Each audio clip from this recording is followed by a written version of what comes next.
Pleasure to talk to you, Tabea Squire. How are you doing? I'm doing all right. Yeah, pretty good. And you? I'm fine. Of course, this video finds us in the second lockdown scenario in New Zealand. It's the 21st of August. We're certainly hoping that we get dropped down to level one outside of Auckland very, very soon. And of Mm. course, for Auckland as well, we've had to postpone this weekend's concert yet a second time. Um, Oh, okay. I hadn't caught up on that. Yes, yeah. We're going to be doing another great female composer, Jennifer Higdon, her violin concerto, which won the Pulitzer Prize with Amalia Hall. It's a wonderful work, but this would have been postponed from a previous date as well. Mm-hmm. But Well, I'm glad to hear that you're still, trying to do it. oh, totally. For Amalia and for Jennifer and all that, you That's don't leave right. us in the dust. Yeah, I mean, I think I certainly have it as a goal to be possibly the only orchestra in the world to complete our entire 2020 season. But this insidious virus is certainly, putting up roadblocks here and there. But anyway, it's a great pleasure to speak with you, Tabea. You're one of our esteemed composers in residence. You are our composer in residence for 2017, I believe. That sounds right. Don't ask me about numbers. I just remember the piece and the experience. Yes. And you wrote for us a magnificent work entitled Color Lines. And I'm going to quote you saying you had in your mind a mental image of a child's coloring in book with the jagged scribbles made of someone very young and the strange effect of life and movement which is lent to such a picture by coloring over the lines. Now, it's interesting that you talk about this visual picture, but you also bring up this idea of children, and there's something very, very special about the work Coloring Lines that you brought to us, and I'd like you to explain that. Well, Orchestra Wellington has an association with the Arohanui Strings program, which is, it's based on the Sistema program, which brings music education to young children, at least in the Sistema context, usually in lower privileged areas where they might not get that. And with Orchestra Wellington, at least once a year, you'll see these sometimes very young string players, usually string players, come up and actually play on stage as part of the program of the Orchestra Wellington. And I remember actually being at that concert and seeing this, and that little impulse inside me just went ding, because this is a thing that some people have, and they tend to end up as composers and writers or something. Most people, I don't know, maybe most people, some people, they see a work of art or a medium and they go, wow, that's cool. Some people they see a work of art or a medium or whatever and they go, I want to do that, but I want to do it my way.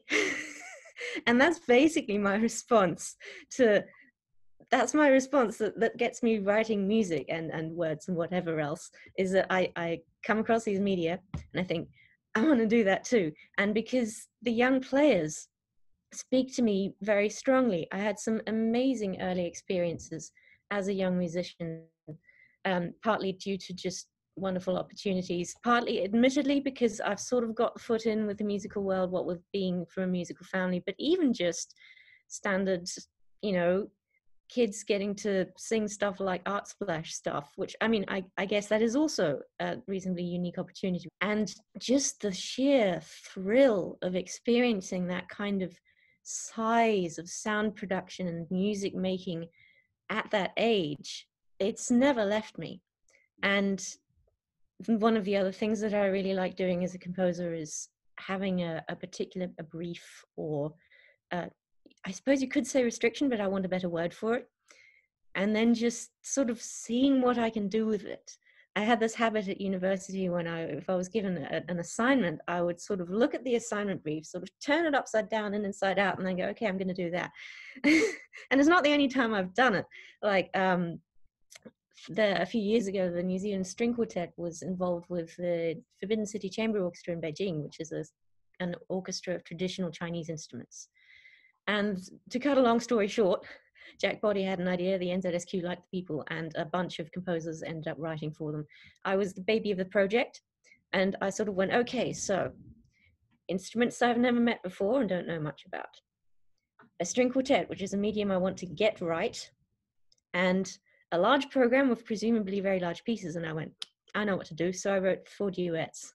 Took each 4 quartet instrument and chose a Chinese instrument and went, okay, we've got these 4 duets, scatter them through the program, whatever you like. And I mean, it was a bit of an off the wall idea, but apparently it worked. Yes. Well, I went to that concert and it was wonderful. Oh, thank you. It was certainly an experience.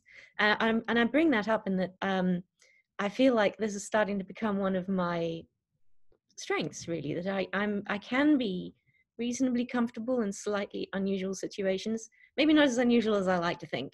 I mean, comparatively, there's some pretty off the wall stuff out there which I probably wouldn't want to go close to. But just, you know, there are certain areas that some composers aren't comfortable in, and I don't mind trying them.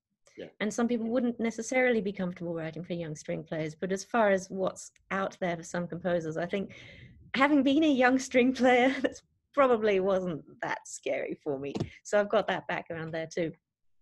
I just want to bring it back to color lines a little bit. Yes.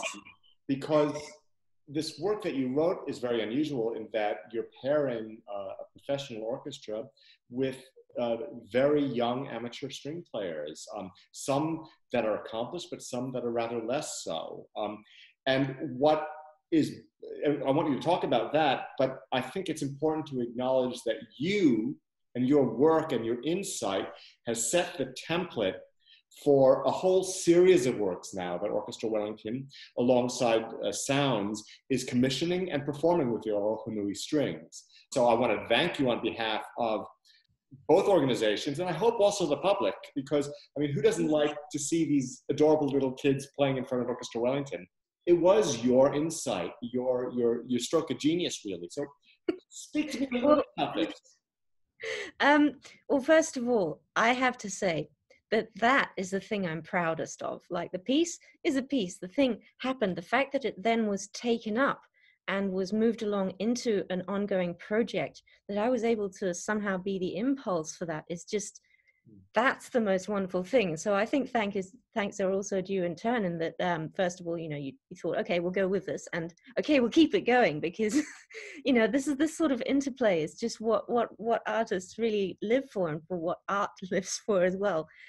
But also, in a spirit of honesty, this kind of thing wasn't exactly unfamiliar to me. In fact, a piece that I knew quite well from a relatively young age is a piece by Gareth Farr, which is not exactly the same, but it features quite a lot of beginner recorder players playing about 3 or 4 notes. And I don't actually remember if there are any slightly higher level ones, but there is definitely a very advanced quartet of high recorders playing the tricky stuff, as it were. And my mother is, among other things, a professional level recorder player. And she was one of the recorder players who recorded this piece, Rehu Matangi. And I mean, I heard her practicing it at home. The CD was always there. I would hear it. And, you know, music education isn't exactly unfamiliar to me either. It goes right all the way to my grandfather. And he was considered a real, I don't know how to explain it here, but in a sort of a sad way, it was when he passed away that I found out that he really was considered a pillar of New Zealand music education. And my dad, Greg Squire at the NZSO, is also strongly involved in music education. He works with young players. He's done it all over the world, actually. So it's nice to be posited as a sort of genius idea maker, but it's something that's from my area, and I'm just really glad that that I was in the right place in the right time and all that sort of thing, to be able to help it happen. That was really great. There are aspects of your upbringing, of course. You're an accomplished violinist. Of course, your dad's a fabulous violin player. You have this link of music education, but you started composing quite young, and in fact, you are still the youngest ever composer to be the NZSO National Youth Orchestra Composer in Residence, which you served in 2008. And of course, you've been a multi-finalist for many, many awards, and you've won many as well. And these are all at an incredibly young age. You have a kind of a glittering backstory. What are you doing now? What am I doing now? What am I doing now? Well, I mean, I'm a teacher, although at the moment, all my students are adults. Uh, that works pretty well as well. Yeah. I am still, one way or another, connected with the idea of pedagogical teaching as well as, pedagogical composition, as well as, actual composition. I've sort of got two projects going on at the moment. One is a proper, as it were, chamber music commission for a professional group, but I have a connection, among other things, with a teacher based in Newlands. And a few years, or maybe only 2 or so years ago, I'm terrible with years and whatever or not, it was a short time ago, she commissioned a short piano piece for between grades 1 and 3. And I wrote it, it happened. And I've been thinking ever since then I should write some accompaniment pieces, some companions, so that I could write a little anthology. And in fact, a few years before that, she was also involved in a project where several young composers were commissioned to write pieces between grades. I can't actually remember what that was, but it was a book called, it was High Five, right? Yeah, sorry, just checking with Kana, because he wrote a piece for it as well. That's And Paolo Margetich, by the way, which will be yes, part 2 of this video. Yes. And for our newer viewers who may not know the intimate ins and outs, he's my husband. So we're two composers in the same household, and we were both involved in that. And both who've served as our composer in residence as well. Yes, he was also. So yeah, and I mean, I do write pieces for young players, not just on the piano. There have been sort of vague informal talks with my harpist friend about writing studies for particular things that, she knows what she wants her students to be able to learn, but may not necessarily. I think she said something like, I tried to write it and it sounded like, I don't know, textbook, vaguely tonal stuff. Right. So I don't mind being a composer who is one to go to for pieces for what I guess I'd call inexperienced players, because I don't always like the term beginner, but I also still do I guess, yeah, you could call it higher level if it's like, international performers who are professional. It's fantastic you're saying this, because you can look at composers like Czerny. These are people that were writing exercises or etudes for piano or whatever instrument that are as much a teaching tool as they are actually works of art after a while. Because you can talk about Popper, people like that.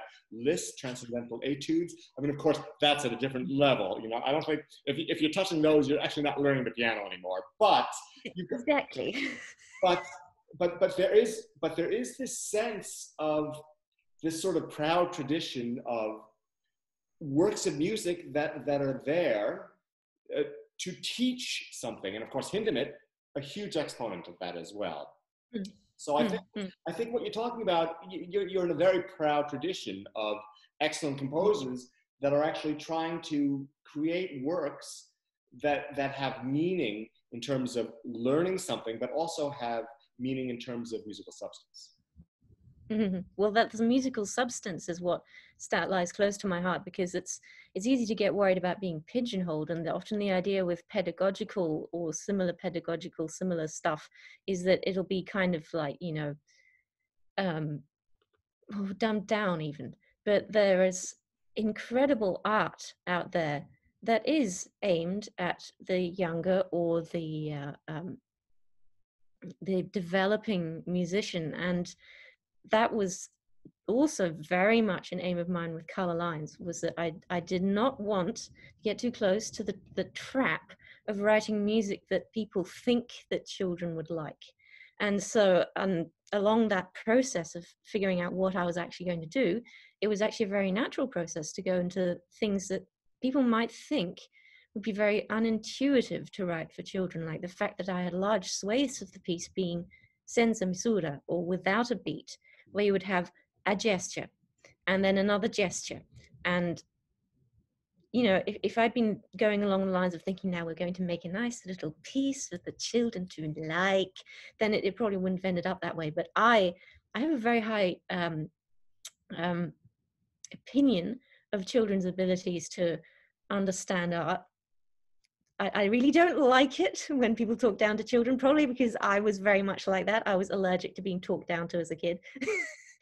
um, and in a way, I think I saved myself from a real pitfall there, in that I just wanted, I'm not going to do that. And I think, as it turned out, that was part of what helped the piece to work. Well, I totally agree. And your instincts were absolutely right as well, because the piece did come together very quickly. And the old musicians and the young musicians picked up on it right away. And, you know, I mean, we talk about color lines, but in fact, there's this chorale that seems to go through the work. And that's kind of a musical line, I suppose. There's a structural device there that for a work of great sophistication, that musical insight, that musical line that goes through the piece actually gives a way in to both a performer and to a listener as well. And, you know, I have to say that's a rare thing as well sometimes in music. Well, it's certainly something that I try to aim for, and it kind of reminds me of going back to that NZSQ Forbidden City Chamber Orchestra thing I brought up out of nowhere.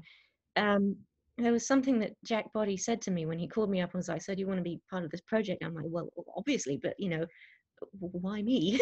Because I was still, from what I remember when the project was suggested or piloted, no, there's a word for it, I can't remember, conceptualized, I was still a student, and all the other composers were, you know, as it were, very much not. But he said something, and I can't remember exactly what it was, but it was something like, when he hears my music, he always feels like I'm really trying to say something, and that's what he liked. And it was a sort of a moment of two revelations for me. One, that, oh, okay, cool, he heard that. And two, sort of like, wait, do people write things without trying to say something? For me personally, I mean, of course there's the impulse, like, I want to do it too, as I mentioned earlier on, with the response to media. But when it comes to composing, and even performing, my fundamental drive is communication. And in thinking about that, when I'm composing, of course, I have to consider who I'm communicating with. And so my priorities have always included audiences of a very varied frame of reference to music, and the players, the interpreters, the conductor, everything. And in a way that makes it really nice to hear that sort of thing, very validating to hear you say those sorts of things, because it means it came across. And that's you know, composers can sometimes feel like we're in a bit of a bubble of our own, working away at home and whatnot, but to have that feedback and the interplay with the other artists, it's really nice. So thank you for that. It was totally inspiring listening to you speak, to your work, to your ideas on audience connection, in terms of your inspirations as a composer. But one of the fascinating aspects of you is, of course, that you're one of these few composers that's actually married to another composer. I shudder to think what you guys talk about, but yes, you do. No, I do. I don't want to pry either. I think this is a good way to introduce part 2 of this video series. Your wonderful husband, Mr. Drumroll please, Carlo Margherich. Where is he? He's here. Hey, Carlo. Hey. Hello.